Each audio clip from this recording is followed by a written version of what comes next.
Daily. Taste the Daily. கடந்த வாரம் ராணிப்பேட்டை மாவட்டம் நெமிலி ஒன்றியத்தில் நெல்வாய் கிராமத்தில் பாட்டாளி மக்கள் கட்சியின் 2 தொண்டர்களை ஒரு வன்முறை கும்பல் கொடூரமான முறையிலே தாக்கி பெட்ரோல் ஊற்றி அவர்களை கொலித்திருக்கின்றார்கள்.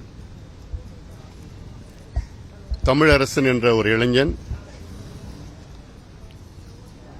விநாயக கணபதி என்ற மற்றொரு இளைஞன், இவர்கள் இருவரும் சென்னை கீழ்ப்பாக்கம் மருத்துவமனையில் அவசர சிகிச்சை பிரிவிலே சேர்க்கப்பட்டு உயிருக்கு போராடி கொண்டிருந்தார்கள். நேற்று மாலை தமிழரசன் என்ற ஒரு இளைஞன், மருத்துவர்கள் எவ்வளவோ போராடியும் அவரை காப்பாற்ற முடியவில்லை. தமிழரசனை நாம் இழந்திருக்கின்றோம். எங்களுக்கு மிகுந்த வருத்தம், சோகத்தில் நாங்கள் இருக்கின்றோம்.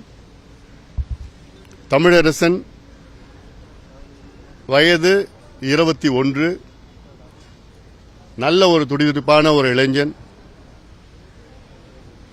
எவ்வளோ எதிர்காலம் செய்ய வேண்டும் என்ற கனவுகளுடன் இருந்த இளைஞனை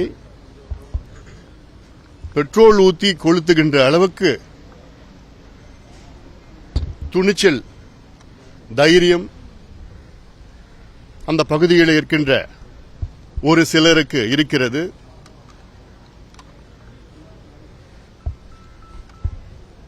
இன்னொரு இளைஞன் இன்னும் மருத்துவமனையிலே உயிருக்கு போராடி கொண்டுதான் இருக்கின்றார். இதுவரை இதற்கு காரணமாக இருந்த 6 நபர்களை காவல்துறையினர் கைது செய்திருக்கின்றார்கள். ஆனால் இது ஏதோ ஒரு தனிப்பட்ட சம்பவம் கிடையாது என்று கடந்த முறையே நான் சொல்லியிருக்கின்றேன். சமீப காலத்தில் தமிழ்நாட்டில், குறிப்பாக வட தமிழ்நாட்டிலே இதுபோன்ற சம்பவங்கள் அதிக அளவிலே நடைபெற்றுக் கொண்டிருக்கிறது, வேண்டுமென்று நடைபெற்றுக் கொண்டிருக்கிறது.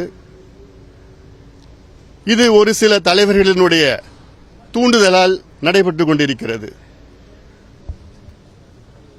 எங்களுடைய தொண்டர்களை தொடர்ந்து நாங்கள் சொல்வது, வலியுறுத்துவது, வழிகாட்டுவது, இடஒதுக்கீட்டை பயன்படுத்திக் கொள்ளுங்கள், படியுங்கள், வேலைக்கு செல்லுங்கள், பிரச்சனைக்கு போகக்கூடாது, வழக்குகள் உங்கள் மேல் வரக்கூடாது என்று. ஆனால் ஒரு சில இயக்கத்தின் தலைவர்கள் எல்லாம் அவர்கள் தொண்டர்களை அத்துமீறு, அடங்கமறு, அடி, திருப்பி அடி, இது போன்று அது போன்று வெட்டு, இப்படியெல்லாம் சொல்லுகின்ற தலைவர்கள் எல்லாம் பார்த்துக் கொண்டுதான் இருக்கின்றோம். இதனால்தான் தமிழ்நாட்டிலே சட்டம் ஒழுங்கு கெட்டு இப்படி ஒரு கொடூரமான சம்பவம், பெட்ரோல் ஊற்றி கொளுத்துகின்ற ஒரு சம்பவம் தமிழ்நாட்டிலே.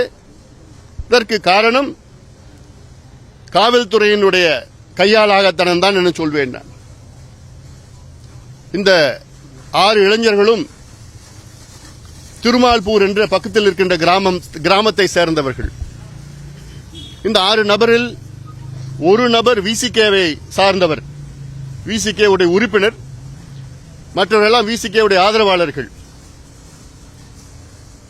இது சோசியல் மீடியால நம்ம பார்த்திருக்கிறோம். அதே வேளையில் காவல்துறை இது தெரிந்தும், அதனால் அந்த கிராமத்திலே, திருமால்புரம் என்ற கிராமத்திலே ஒரு சில நபர்கள் அங்கே தொடர்ந்து கஞ்சா விற்பதும் சமூக விரோத செயலில் ஈடுபடுவதும் தான் அவருடைய வாடிக்கை. இது காவல்துறை தெரிஞ்சுதான் நடக்குது. இந்த இளைஞர்களும் 6 இளைஞர்களும் கஞ்சா அடிச்சுதான் இந்த சம்பவத்தை செய்திருக்கின்றார்கள். இதற்கு முதலமைச்சர் பொறுப்பேற்க வேண்டும். முதலமைச்சர் கீழ்தான் காவல்துறை இயங்கிக் கொண்டிருக்கிறது. This responsibility is the Chief Minister's responsibility. I blame the Chief Minister of Tamil Nadu for this incident. இதுல என்னன்னா, தமிழரசனுடைய தந்தை 3-4 ஆண்டுகளுக்கு முன்பு இதே போன்று கொடூரமான முறையில் தலையில் அடிபட்டு யாரோ அடித்து விட்டார்கள், அடித்து இறந்திருக்கின்றார். இப்பொழுது அடுத்தது தமிழரசன். அப்புறம் என்ன சட்டம், என்ன ஒழுங்கு, என்ன நிர்வாகம் பண்ணிட்டு இருக்கீங்க? நல்ல ஒரு இளைஞன், 21 வயது ஒரு இளைஞனை தமிழகம் இழந்திருக்கிறது என்றால் அப்ப என்ன நிர்வாகம் செஞ்சிட்டு இருக்கிறீங்க நீங்க? முதலமைச்சர் அவர்கள் உடனடியாக தமிழரசனுடைய குடும்பத்திற்கு 25 லட்சம் ரூபாய் இழப்பீடு வழங்க வேண்டும். தமிழரசனுடைய தம்பிக்கு அரசு வேலை கொடுக்க வேண்டும், வழங்க வேண்டும். இந்த அறிவிப்பு உடனடியாக வர வேண்டும். ராணிப்பேட்டை அந்த நெல்வாய் கிராமம் மட்டும் இல்ல, நெமிலி ஒன்றியம் மட்டும் இல்ல, ராணிப்பேட்டை மாவட்டமே இன்று பதட்டமாக இருக்கிறது. ஏன்னா இது தொடர்ந்து நடந்து கொண்டிருக்கின்ற சம்பவங்கள். இது ஏதோ அரசியல் ஆதாயத்திற்காக, அரசியல் லாபத்திற்காக தேர்தல் நேரத்தில் ஓட் கன்சாலிடேஷன். என்ன கன்சாலிடேட் பண்ண என்ன பண்ண போறீங்க? 2 சமுதாயத்தை அடிச்சுக்க சொல்லணும், அடிச்சுக்க விட்டுடணும். அதுக்கப்புறம் ஓட்டு ஏன் ஓட்டுன்னு வாங்குறதா? இதுவா திராவிட மாடல்? இதுவா அரசியல்? தமிழ்நாட்டில் 2 பெரிய சமுதாயம் பாதாளத்தில் இருக்கிறது. இந்த 2 பெரிய சமுதாயம் படிக்க வேண்டும், முன்னுக்கு வர வேண்டும், வளர வேண்டும். அப்பதான் தமிழ்நாடு வளர்ச்சி கிடைக்கும். எங்க பங்குல நாங்க எங்க தொண்டர்களை எவ்வளவு கட்டுப்படுத்தி வச்சிருக்கிறோம். வேண்டாம் நீ படி, வேலைக்கு போன்னு இல்ல. 30 ஆண்டுகளுக்கு முன்பு வட தமிழ்நாடு எப்படி இருந்தது உங்களுக்கு நல்லா தெரியும். மிக கலவரம், தினம் கலவரம் நடந்தது. அதெல்லாம் வேண்டான்னு தான் நாங்க அமைதியான முறையில் வளர்ச்சி எங்களுக்கு வேணும், அமைதியான வளர்ச்சி, நீடித்த வளர்ச்சி என்று நாங்க கொள்கை ரீதியில் எடுத்துக்கிட்டு நாங்க முன்னுக்கு வந்துட்டு இருக்கு, எங்க தொண்டர்களை முன்னுக்கு வர வச்சிட்டு இருக்கிறோம். மீண்டும் நான் சொல்றேன், முதலமைச்சருக்கு இது போன்ற சம்பவங்கள் இனி நடக்கக்கூடாது.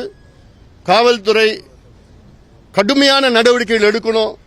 ஈடுபட்ட அத்தனை பேரும் குண்டர் சட்டத்தில் அடைக்கப்பட வேண்டும். இந்த குடும்பத்திற்கு இழப்பீடு கொடுக்கணும், அரசு வேலையை கொடுக்கணும். இது முதலமைச்சர் உடனடியாக இதை செய்ய வேண்டும் என்று நான் முதலமைச்சருக்கு நான் கேட்டுக்கொள்கின்றேன். மீண்டும் சொல்கின்றேன், இது போன்ற சம்பவங்கள் வேறு எங்கேயும் நடக்காம பார்த்துக் கொள்வது முதலமைச்சருடைய கடமை. அது சார், இந்த சம்பவத்தில் நீங்க விசிகா தான் தொடர்ந்து குற்றச்சாட்டுறீங்க. ஆனால் இந்த சம்பவத்துக்கும் விசிகாவினருக்கு எந்தவித தொடர்பு இல்லைன்னு திருமாவளவன் மறுப்பு தெரிவிக்கிறார். அதில் 6 நபர்ல ஒரு நபர் விசிகேவுடைய உறுப்பினர், மற்றவெல்லாம் அனுதாபிகள்.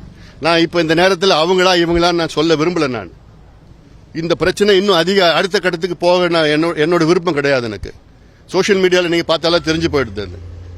இங்க நோக்கம் இன்னைக்கு முதலமைச்சர் இந்த பொறுப்பு எடுத்துக்கணும். முதலமைச்சர் கீழே காவல்துறை இயங்கிட்டு வருது. காவல்துறையுடைய கையாளாகத்தனத்தில் தான் இந்த நடந்திருக்கு. கஞ்சா அந்த கிராமத்தில் விற்கிறாங்கன்னு எல்லாருக்கும் தெரியும். சமூக விரோத செயலில் ஈடுபட்டு கொண்டிருக்கிறாங்க எல்லாருக்கும் தெரியும். கள்ளச்சாராயம் வித்துட்டு இருக்காங்க எல்லாருக்கும் தெரியும். காவல்துறைக்கு தெரியாம விற்க முடியுமா? ஒரு கட்டுப்பாடு இல்லாம, அங்க இருக்கிற ஒரு பயம் இல்லாம ஒரு சூழல் இருக்கிறது. தமிழரசனுடைய தந்தையும் இதே சூழலில் தான் தாக்கப்பட்டு கொலை செய்யப்பட்டிருக்கின்றார். அப்புறம் என்ன நியாயம் இருக்குதுங்க? என்ன நிர்வாகம் நடந்துட்டு இருக்குதுங்க? பாதகம் செய்பவரை கண்டால் நாம் பயம் கொள்ளலாகாது பாப்பா. மோதி மிதித்து விடு பாப்பா, அவர் முகத்தில் உமிழ்ந்து விடு பாப்பா. அண்மை செய்திகளை உடனுக்குடன் தெரிந்து கொள்ள இணைந்திருங்கள் எம் நாடு தொலைக்காட்சியுடன்.